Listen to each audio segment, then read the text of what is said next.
Alrighty guys, welcome back to Dutch Diecast Collector. Today we got a very nice Century Wings here, Wings of Heroes edition.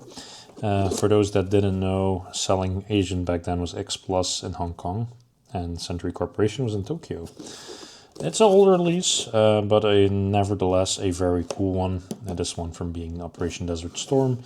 Not many people like them. It's quite a hefty paint to look at. It's quite in the image, let's say. But I like it for that reason. I like that it sticks out a little bit. I have a JC Wings one, but I really wanted a Century Wings always, and I said to myself, this is the one that I would like to buy, because especially the weaponry that's in these things is quite nice. So I'm gonna unbox her for you guys and show you what's inside. So inside the box there is a small manual how to fit everything, so you can do it with wheels open or wheels down. With the stand, so the stand is a clear acrylic one. These are quite good always, they're nice. They also are with the 14s from Century Wings. Not that I own one yet, but that will happen hopefully one day. And then some manual instructions how to pot everything installed. There's also a flare pot with some of them apparently, but nevertheless some small details in between. So the weaponry, I left the box inside for a big part, so nicely detailed I have to say. It's looking very stunning, especially the JBU bombs and so on, nicely detailed. So really good details on the weaponry. Then the plane itself, they are quite molded in there, I noticed. I hope that I can get it out in one piece. As I mentioned, I don't own any Century Wings yet, or at least only the Blackbirds, let's say. Now, the first glance, it all looks quite good. There are some casting issues I see here. There's a little bit of a paint defect here that I can see.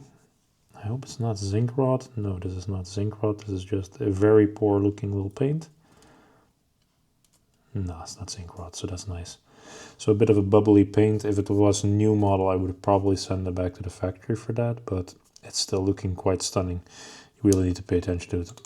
Most of it is metal actually. The engine details are quite poor and basic. The grappling hook in the back, some scratches here, but it's a used model as I mentioned.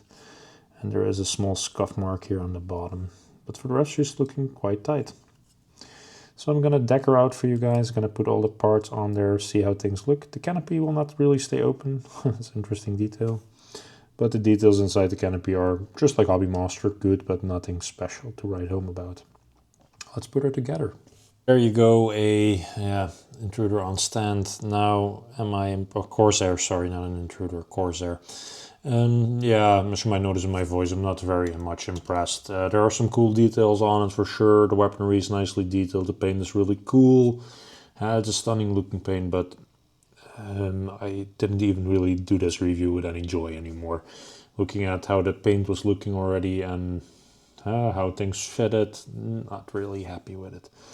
Not impressed, short to the point. I think you pay a lot of money for these die-cast models from Century Wings, and this is for sure not one I would pay top dollar for. Luckily I didn't pay top dollar for it. It was quite cheap used, but still, people pay a lot for these apparently, and I don't really get why. But then again, please feel free to share your comments with me. The hobby of the Century Wings F14s that I've seen, they're really good. But then again, people always have an opinion about things, and I do have one right now. But happy to hear from you guys, of course. I want to thank you again for watching. Please like, share, subscribe, leave a comment. And looking forward to seeing you guys next time. Thank you.